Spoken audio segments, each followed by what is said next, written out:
Okay, great. Welcome to Beyond Names. I'm Dr. Habīb.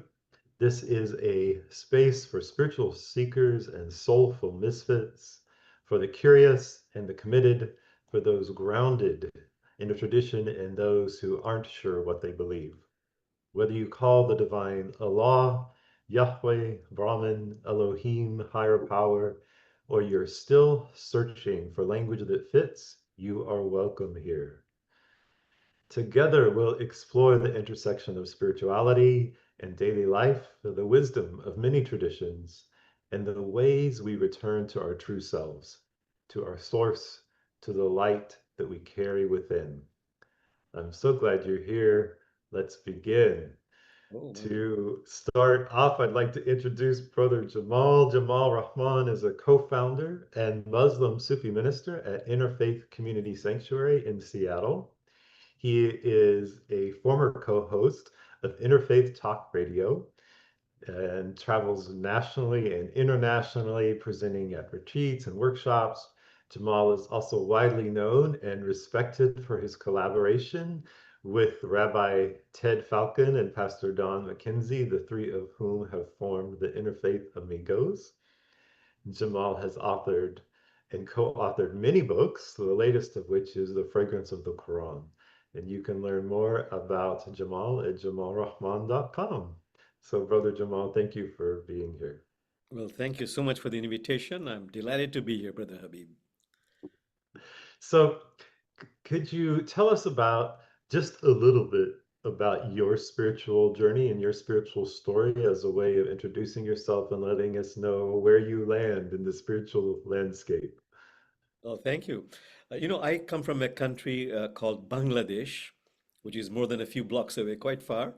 And uh, in my family lineage, uh, my ancestors were very interested in what is called Sufism, which is, you might say, the mystical, spiritual side of Islam, focusing not so much on theology, but on living the spirit of the tradition.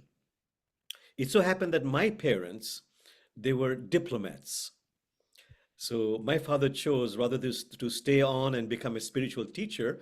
He had the spiritual learnings, but he chose to sit for the competitive exam in our country where you join the civil service. This is in South Asia. Mm, I'm from Bangladesh, in those days, Pakistan. So he became a diplomat. And so he traveled the world and he was posted in many Middle Eastern countries, mm, among them Iran, Turkey, Egypt, Saudi Arabia, Sudan. And I'm saying that because uh, I learned my Islam, my Sufic studies with my parents, and then with some teachers from those countries my father was posted in. So mm, he was posted in Iran and Turkey, where Rumi is studied with great devotion besides Hafiz in Iran, that 14th century sage and poet. So a lot of my understanding of the Quranic verses have been because of my parents' postings in Iran and Turkey through the lens of Maulana Rumi, the 13th century sage and mystic. I'm giving a very long answer to a short question. So mm. that has been my background. And Yeah. when I came to America, I started a community called Circle of Love. We would meet in different people's homes. This was in 1992, and then in 1997, that community grew, but it met in people different homes, in houses of different people, and then we were in need of a larger center. And this building, you can see this background. This is the prayer room of a church building, which was Mm. given to us for free. So, Wow. Brother Habib, it's a long story, but we prayed and prayed for a center, and our prayers were answered. And here we are ever since 1997. Wow. This church building is now called Interfaith Community Sanctuary. And we Mm, believe that all religions are a path to a shared universal. mm, mm. Thank you for telling that. telling us the story of your interfaith community sanctuary, that starting with the circle of love. So I'd like to go back to, you mentioned Sufism specifically as the path of mysticism and the path of spirituality. As you know from our conversations, part of my intention with the podcast is open the door to spirituality so people have uh, a greater understanding of what spirituality means to different people so they can approach it wherever they are and not feel like, oh, I have to be a follower of a particular religion or a particular um, place, like even a place. Like I don't have to be in this synagogue or I don't have to be in that church or so on. That you know that the spirituality is really in their heart. So wonder if you could tell us just a little bit about what spirituality is to you. Like what does that mean for you? You know, let me start by saying we are very focused on is called interfaith. And what is interfaith? Uh, Interfaith is not about conversion. Interfaith is about completion, becoming a more complete and developed human being. So the best way I can describe this is in the words of that wonderful professor of religion, Houston Smith, who said, you know, and he actually said it. You have the Quran.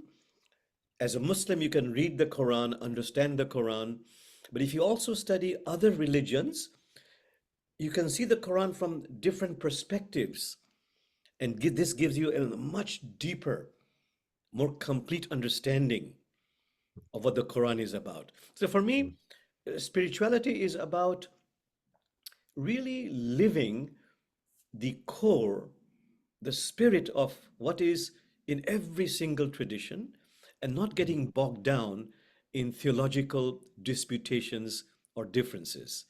And every tradition says, you know, there is love, there is compassion, and the reason we are here on planet Earth is to become a more developed human being, more Christ-like, Buddha-like, Elohim-like, Krishna-like, and also to be of service to God's creation. So, becoming a more complete human being and being of service to God's creation, to me, that is the core of spirituality. Mm. I love that you that you mentioned not getting bogged down. Uh, Yes, yes, yes, yes. You know, Academic, those of us who've gone through PhD programs are very, very familiar with getting bogged down. I feel like that 6 years of my life was in the bog. But no, I'm gonna have to change how I refer to it now. That was my time in the bog. So in thinking about the same question that I posed to you, I just thought about letting go of all of those different definitions of spirituality that theologians have, right. and just like thinking about what does it mean for me. And I thought it's heartfulness. It's it's experiencing the tastes. You know, Sufis are all about the tasting. It's the tasting of that unitive love, that love where there is no separation, that Absolutely. that sense of oneness, and then living in a loving way. So I really appreciate what you're saying about how you're defining spirituality. Is that's part two of that definition is service. You know, that's the living in a loving way, that what happens in your own heart is so transformative that you want to be different in the world. You want to be better in the world. You want to do better. You Yeah. want your actions, your words, Yes. everything. Yeah. You So know, I love the wonderful saying of Maulana Rumi, who says, love is in every religion, but love has no religion. And yes. love is the cause and essence of everything. So I totally agree with you. You know, I've heard many of our congregants say, you know, what is life about? Life is really about loving. It's about being loved, not being loved, and yearning to be loved. This describes my life journey and hopefully your life journey. It's all about loving, being loved, not being loved, and really yearning to be loved. Yeah. So you you know, because I've told you shortly before we started recording how much I appreciate one of the phrases that you use, which is the inconvenient inner work. So Yes, you yes, talked yes, about spirituality in terms of uh, part one and part two, and part one being doing the work of transforming the self and your yes. relationship to the ego, and part two being service. So can you spend a little more time on part one and tell us or talk to what you mean by the inconvenient inner work? Yes, and to do it with love and compassion for oneself. That is the key. This is where Yeah. love and compassion comes to do the inner inconvenient work or inconvenient inner work. Um, the Prophet Muhammad, peace be upon him, he was asked about that, and he said, "Know thyself, and you shall know thy sustainer." Meaning, get to know yourself, uh, your personality, uh, your ways of thinking. And then the second thing he said was, die before you die. Die to all that is false within you before you die a physical death. And the Quran explains, goes deeper and says it's also about purifying your heart and opening your heart. So this inconvenient work is about every moment of my life being a witness to who I am.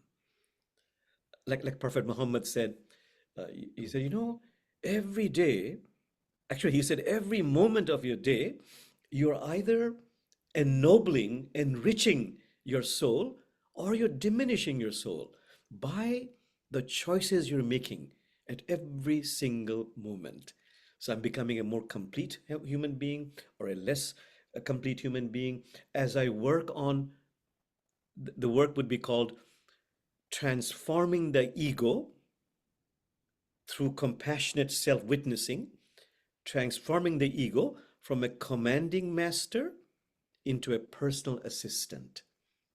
It requires a lot of compassionate self witnessing and making all those exertions. And then the Quran says that, when you have unwholesome thoughts and you engage in unwholesome behavior, the Quran says you're creating a rust on your heart, Mm. which separates you from your creator, from the light. And then Prophet Muhammad said, for every rust, there is a polish. Excuse me. And the rust for the polish of the heart is remembrance of God, meaning use God's solvents of patience, love, compassion, graciousness, generosity to polish the heart so that Mm. you can bring a heart which is polished and reflects the face of God. And the Quran goes on to say, yes, you purify the heart and you also have to open the heart. And that means many things, but one lesson my teachers taught me is this is a world of opposites. There is joys, there is sorrows. Your difficult feelings are also sacred. So embrace not only your 10,000 joys of life, but also your 10,000 sorrows of life. And that requires some spiritual practices. The closest I come in Western psychology is Carl Jung, who Mm. says, would you once in your life have the courage, the grace to kiss the demons and dragons within you? That is how they turn into a prince or princess. So, this Mm. inner inconvenient work is really about transforming the ego, purifying the heart, and opening the heart. It's it's a lifelong work of becoming a more complete, developed human being. And it happens in the daily uh, aspects of life we're involved in at every moment. We're doing this work, whether we Yes. know it or not. Yes. Yes. So you use the phrase compassionate self-witnessing, Yes. um, and I'm aware of how many folks today uh, find that self-awareness very challenging. Mm. Um, and how difficult it is for people to be still. Mhm. The you know the inner the excuse me the inconvenient inner work Yes. that it requires sitting with what is, and it requires awareness, and it requires being with yourself and being with um, when you're compassionate self-witnessing, you need to be honest with yourself. Like, what did I just think? What did I just say? What Right. just came out of my mouth? Uh, um, and that's seems to be very challenging for a lot of people. So I'm wondering if you have any particular wisdom um, to help people overcome their, I don't know if it's fear, maybe it's fear, but like overcome that barrier that keeps them from sitting down and listening within and Right. settling and being honest with themselves about what they're saying and doing. And like, if do you have any uh, Sure. encouragement, insight, Yes. wisdom, Yes. inspiration Yes. that would help the Yes. people overcome that fear, overcome that resistance? Well, first of all, in Taoism and Buddhism, they have the same insight that, Jamal, when you get to know others, you become wise. But when you get to know yourself, you become enlightened. Mm, And so the whole point is every tradition says, if possible, whenever possible, or in the course of your life, learn this, that the practice of silence is mhm, essential, critical. This is uh, one of the core teachings of Buddhism, Taoism, uh, Rumi, or in Islam, they say, let me first tell you, says Rumi, what is silence? Silence is not the absence of sound, it is the absence of the little self. mm, Then he goes on to say, silence is the language of God. Everything else is a poor translation. Therefore, says Rumi, uh, be silent so that the Lord who gave you language may speak. For as she fashioned a door and a lock, he also made a key. And maybe get one more quotation from the Islamic mystics. In silence, the branches of your intelligence grows new leaves. In silence, the branches of your intelligence grows new leaves. So I encourage, my friends, my congregants, in any way they can, even if just for a very short time, just to become still. And according to the personality, I prescribe different techniques of meditation. mm, It could be a guided meditation. Some like to repeat a mantra. But as you mhm, said earlier, in Sufism, there's a wonderful insight. He or she who tastes knows. mhm, So if I can somehow convince them by encouraging them, that's the number one, to practice silence, even if it's just for 1 minute. And one more thing I want to say about this, I found through my experience. If you mhm, tell a colleague, okay, just practice silence whenever you can, it never happens because I'm always too busy doing this, doing that. So what I say is, just make it 1 minute or 3 minute at a mhm, certain time. You'll just practice silence, whatever that means to you, and make every part of your schedule rotate around that. Then they do the silence. mhm, And once they do the silence, they taste it. mhm, They begin to realize that from that, there are many other spiritual practices that can grow. But the practice, I would say, of silence is absolutely critical. mhm, mhm. Thank you for that. Thank you. So I'd also want to bring to our discussion today just what's going on in the world today. It seems to me that we are in incredibly turbulent and difficult times, Yes. whether it's whether we look worldwide or whether we look in our own communities, um, just there's so many people who are unemployed, have been laid off. There's so many people who are truly suffering. There are people, there are children, there are babies who are starving.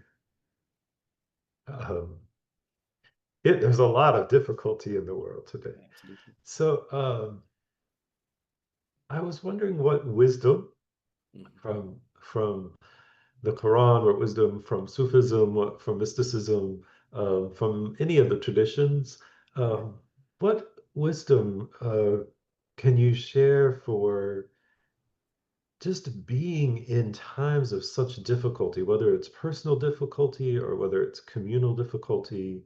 Um, do you what do you have any advice or any suggestions for just being with that? Yes. Let me deal with the communal difficulty. In such a heartfelt way, you mentioned children being killed, innocent people being killed, children, women, um, in so many wars that are happening.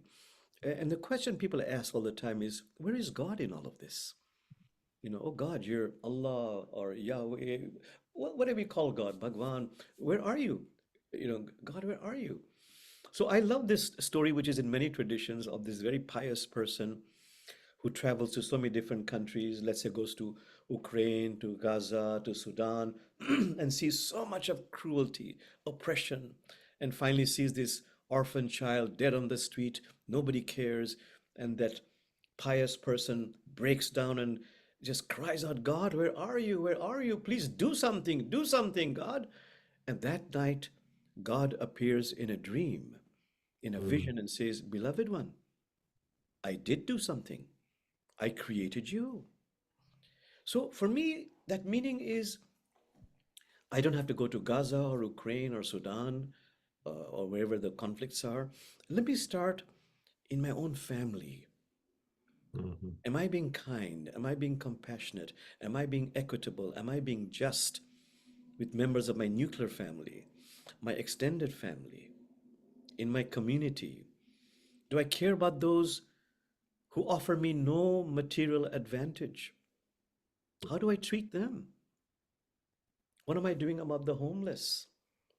In my own little way. It doesn't have to be dramatic, mhm. but what acts of service, righteous deeds am I doing in the here and now, in my own circle, right here? And I think that will make a huge difference. Those little acts, those little vibrations of service, they will overwhelm all sorts of tyranny, oppression, injustice. As long as I am where I am right here and now, being loving, being compassionate, being equitable, being just, and being of service. Mhm. And That I should say one more thing, Brother Habib, I want to tell you. These things matter. These yes. grassroots level things matter. I always think about this. Had I ever imagined in my lifetime the Berlin Wall would come down, Mm, apartheid would be dismantled, an African American would be in the White House for 2 terms? mhm. This didn't happen suddenly. This is the result of this, you might say, the waves of the ocean, these grassroots level programs, continuously, relentlessly doing all this work at every single level. So, yes, I believe in miracles.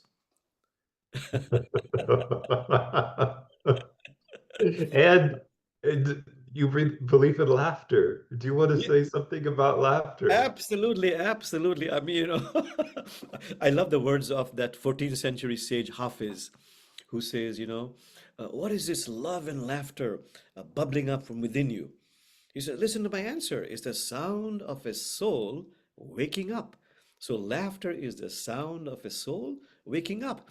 Another verse he has, which I like, he says, God wants to see more laughter, more playfulness in your eyes, for that is Mm, your greatest witness to God.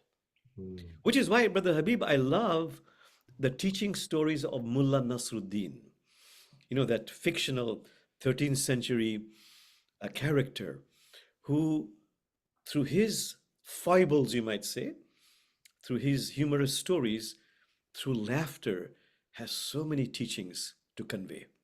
Mm, mm. And you might know one of the fastest growing spiritual movement in the world today is laughter yoga. Yes, yeah, You're familiar with that? yes. Wonderful, wonderful. That doctor, I forget his exact name, from India, who's still alive. He would give prescriptions to his patients, but then also tell them a joke. And if by them laughing, they would get better until he ran out of jokes. Then he wondered, how can I continue this? Then he realized we can just laugh. So I remember the first time he started this, he went into a park and brought all his friends there, and all they had to do was put their hands up in the sky so they wouldn't be self-conscious, not be looking at one another. They looked at Yeah. the sky and just laughed and laughed and laughed, and became so contagious that everybody would just carry on that momentum of laughter. And the people around, at first, they were like this respectable doctor. What is he doing? And then the laughter became so infectious, those hands went out of their rigid pose and they began to laugh and laugh and laugh. And today we have hundreds, in fact, I think a few hundred kinds of different laughter. Laughter yoga, which is also used in hospitals here in Seattle. I guess it's Mm, all over the world. yeah, yeah, But doctors do it with their patients, laughter. yes, yes. That's wonderful. Well, the spiritual literacy certificates program. Every year we would have one session that we would do some laughter yoga. Oh, is And that? Oh, yes, yeah, yes. I'm so yeah, glad. I'm so glad. Yes, yeah, yes. So yeah. you're very familiar with that. Yeah, I should be more familiar with it. I think I need to practice it more than Yeah, we do that in our congregation. Sometimes at the end of every service, we say, put your hands up like this and just laugh. And some are skeptical, but they also, once they start laughing, it becomes infectious. yes, yes. It definitely is a great way of transforming energy, personal energy. Yeah, Absolutely. yeah. So, Absolutely. Yes. we talked to laughter, and we mentioned hardships and how we might approach that, mentioned silence. Um, I also want to just touch on Brother Habib, may I say different, one thing? May I say one thing? You of mentioned course, hardship. yes, yes. A very important point I'm finding out. Uh, from the study of different traditions, but particularly articulated by the Dalai Lama and Desmond Tutu, saying Mhm, that every religion says it's a world of opposites. There's going to be joys. There are bound to be inevitable sorrows. But the point I wanted to make, which, as I keep saying, the Dalai Lama and the late Desmond Tutu, they have articulated this again and again, that after you acknowledge your suffering, your hardship, you heal mhm, it. The way you respond to your suffering, it shapes your character and, I'm quoting them, sculpts the destiny of your life. So, learning to manage and reframe our hardship after we've healed it, not to pass over it, you've got to heal it. mhm. But the way we reframe it, it shapes our character and sculpts the destiny of our lives. So that matters how I can glean some blessing. But it has to emerge from within me, not somebody telling me or imposing that on me. That Mhm. just coming up from within me, some blessing. In Sufism and in Native American tradition, they say if you express gratitude, even in times of difficulties, you're expressing gratitude for unknown blessings already on their way. Mm. It's wonderful to keep on being grateful. But sorry, I interrupted your flow of what you were saying. That's quite all right. I think I probably have let go of any flow at this point. I'm not sure I'm flowing anymore because there's so many things that I want to get your take on. So one was I wanted to ask if you have a favorite story because you specifically brought up the stories and the value of the humor and learning through Yes. through those. And then but I also wanted to um, sort of transition a little bit to talking about how people experience spirituality today outside of what we traditionally associate with spirituality. So you may be familiar with some of the studies that have been done that I think spirituality specifically has been looked at in the times of COVID and then follow-up studies since COVID. Um, and there's been identification that other forms, not just prayer, it's not just praying at church or praying in the mosque or praying in the synagogue, that how we engage art is a meaningful way of engaging spirituality. How we interact with nature, being in nature is a way of Absolutely. engaging spirituality. So these are all topics that I would love to get your Absolutely. Yes. yeah. Yes. So Yes. maybe the story go to Yes. this. Yes. Oh, so I'll tell the story of the Mullah Nasruddin, which is one we, the Interfaith Amigos, whenever we go on our tour and speaking engagements, we always mention this story. It's about becoming aware of our stuck patterns. So here's the story. The Mullah who's at work, there's a fictional character. He goes to work, opens his lunch pail box. What does he find? A cheese sandwich. Second day, third day, fourth day, it's always a lousy cheese sandwich. 10th day, I'm getting sick and tired of this lousy cheese sandwich. So his puzzled coworkers say, Mullah, why don't you ask your wife, be persuasive, be kind, to make you a different kind of sandwich? I'm not married. Who makes them? I do. So it shows the stuck patterns. We blame this, we blame that. We forget that we are unmindful of what I am doing to create that situation. So there are a number of mullah stories, which, by the way, I wrote a book about it, Sacred Laughter of the Sufis, which I love to share in my lectures and my sermons. You know, the other point you mentioned about art, Mm, music, uh, nature, I find music, for example, to be mm, such a form of deep spirituality. mm, Uh, you know, some say, Jamal, you're a Muslim. Aren't conservative Muslims very much, aren't Muslims against music? Not at all. In fact, Muslims love music, you know. But it reminds me of this story of Rumi, a true story. You know, Rumi was, in fact, every evening he would have zikr, just, chanting and singing and the whirling dervishes. And one day there was this conservative Muslim who was among the attendees. And he said in disgust to Rumi, what is all this music, music, music, music? It's haram, it's forbidden. What is all this music? And Rumi says, music is the sound of the creaking of the doors of paradise. And mm. that conservative, that uptight Muslim, he said, I hate the sound of creaking. And as Rumi says, brother, that's because for you, when you hear the sound of creaking, the doors of paradise are actually closing. So music is a wonderful way. Again, the mystics say music is the sound of the spheres. And we have been a part of this harmony before.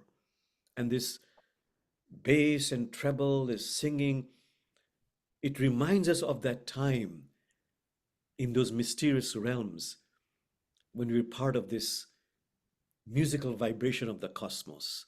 So for me, music really connects me to the vibrations of the celestial realms. And one more, I would say, nature. I love just being in nature.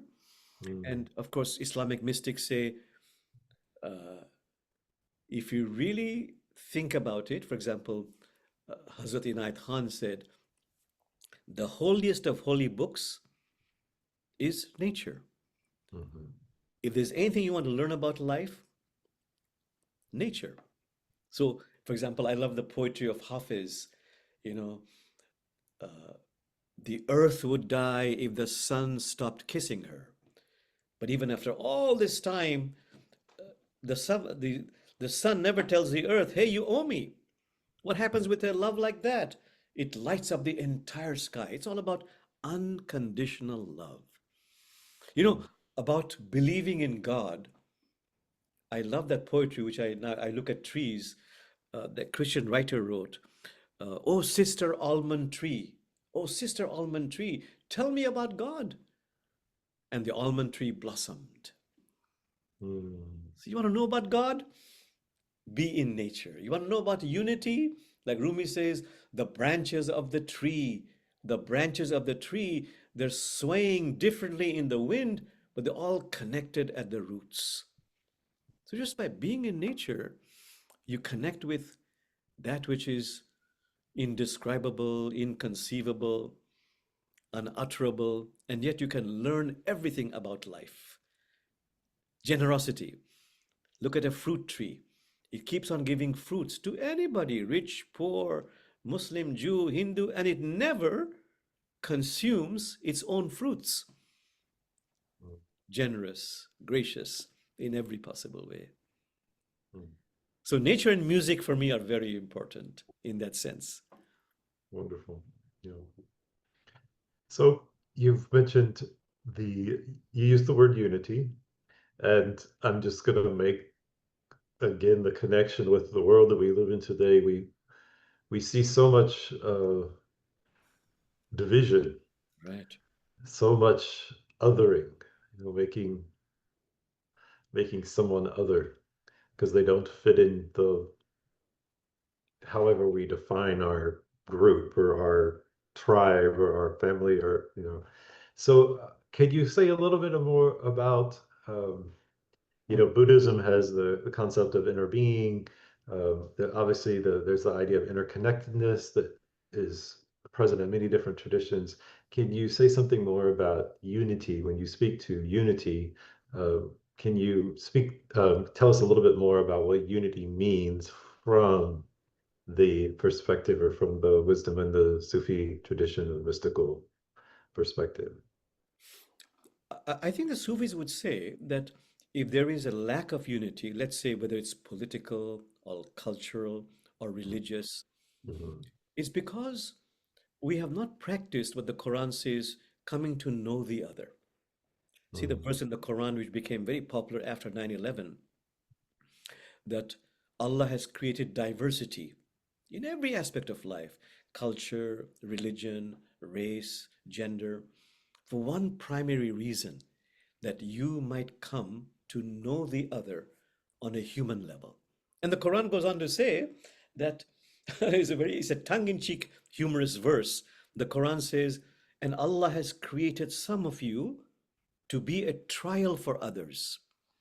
It was not meant to be easy, but this is my obligation in life. If I really understand the Quran, that God has created diversity for a primary reason, so I might come to know the other. Which is why I love the Sufi concept of, if there's an adversary, practice 3 cups of tea. Listen, respect, connect. Brother Jamal, are you with someone you're angry with, or you have a difference with, whether it's religion, culture, politics? Are you listening? And I'm not listening. I mean, if I have to be honest, I'm not listening, because if it's, suppose it's you, I have an adversarial relationship. As you're speaking, I'm formulating my defense. That's why I love the quotation by Rumi. What is listening metaphorically? Metaphorically, he says, listening is like putting your head on the person's chest and Mm. sinking into the answer. That's real listening. We've been called to truly practice the art of listening. That's number one, the first cup of tea. Second one is listen, respect.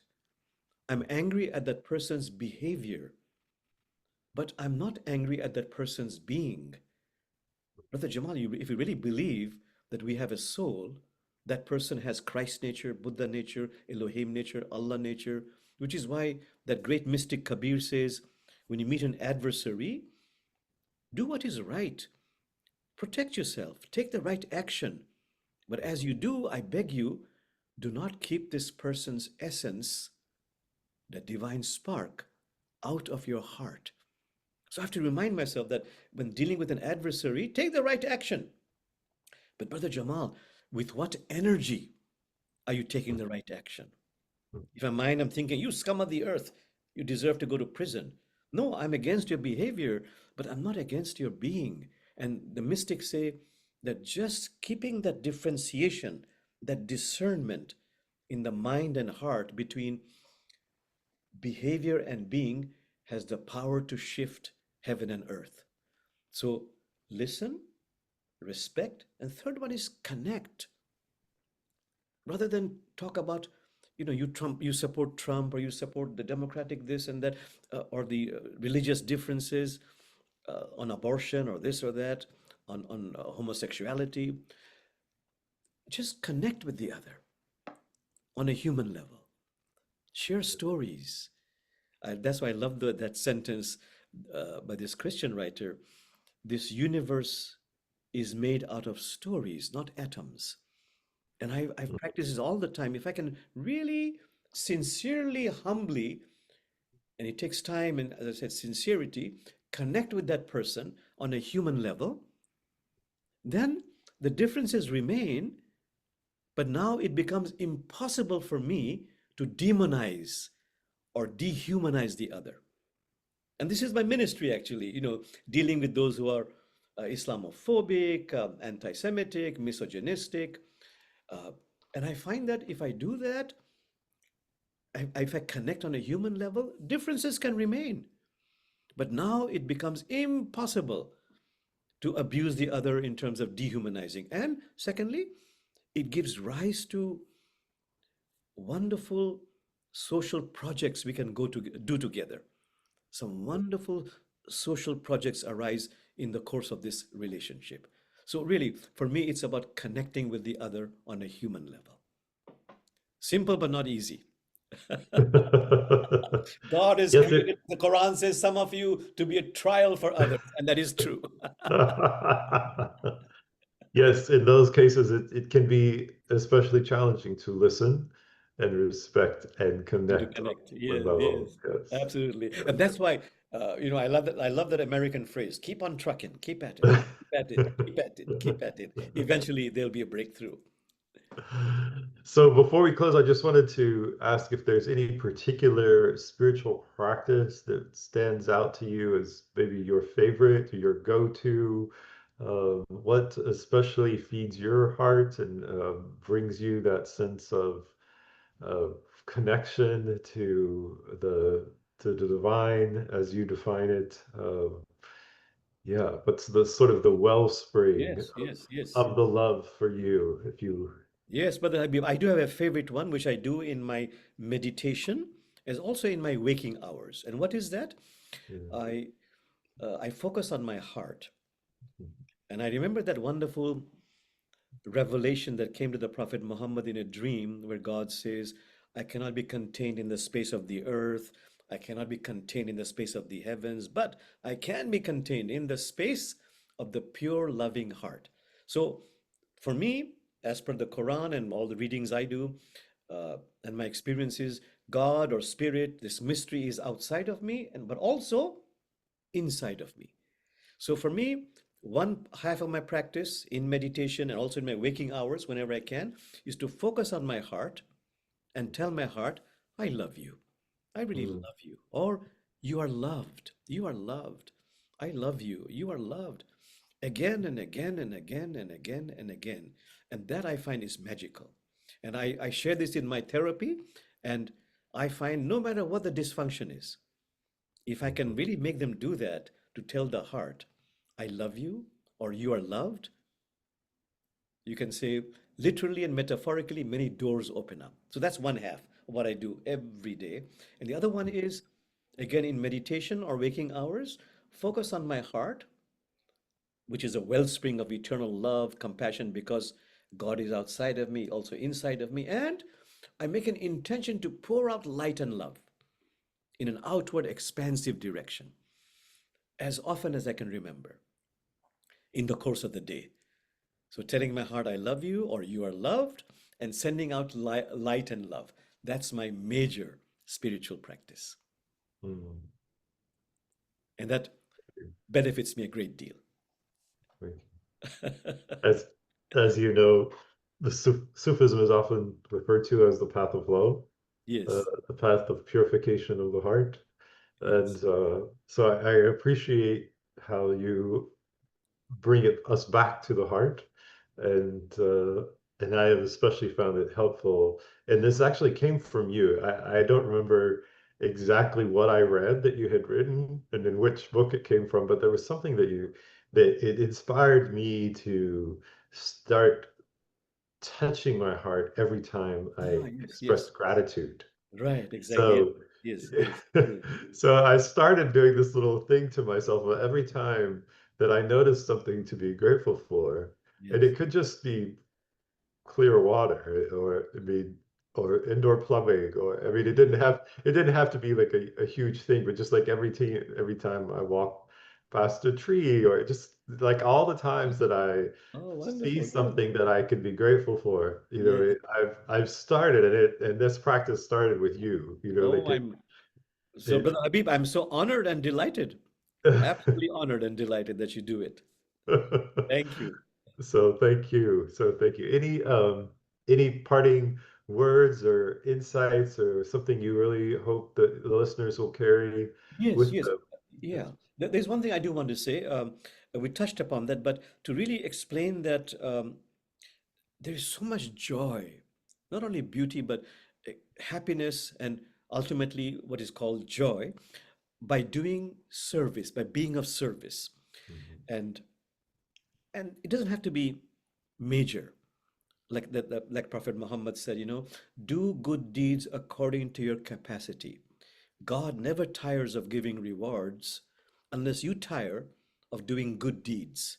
The good deeds most loved by God are the ones that are done regularly, no matter how Mm. small they are. So to me, that's very important. Brother Jamal, what are some deeds, good deeds you could be doing regularly, no matter how small they are? Like expressing gratitude, smiling, uh, offering a helping hand. And the last thing I want to say is this will bring us so much joy. And I love that quotation by the one by Rabindranath Tagore, who said, I slept and dreamt life was joy. I Mm. awoke and found life was service. I served and lo, service was joy. And that is so true. So Yeah. I love to emphasize that, you know, uh, and he or she who tastes knows once we are being of authentic service, it'll bring us authentic joy. Mm. Thank you. Thank you so much for sharing your wisdom. Thank you for being here. Oh, thank you. Thank you, Brother Habib. And uh, I'm grateful for this wonderful conversation. Thank you for joining us on Beyond Names. If you would like to just pause for one breath, one mini moment of silence, and just for a moment take in this conversation and see what stayed with you from this conversation.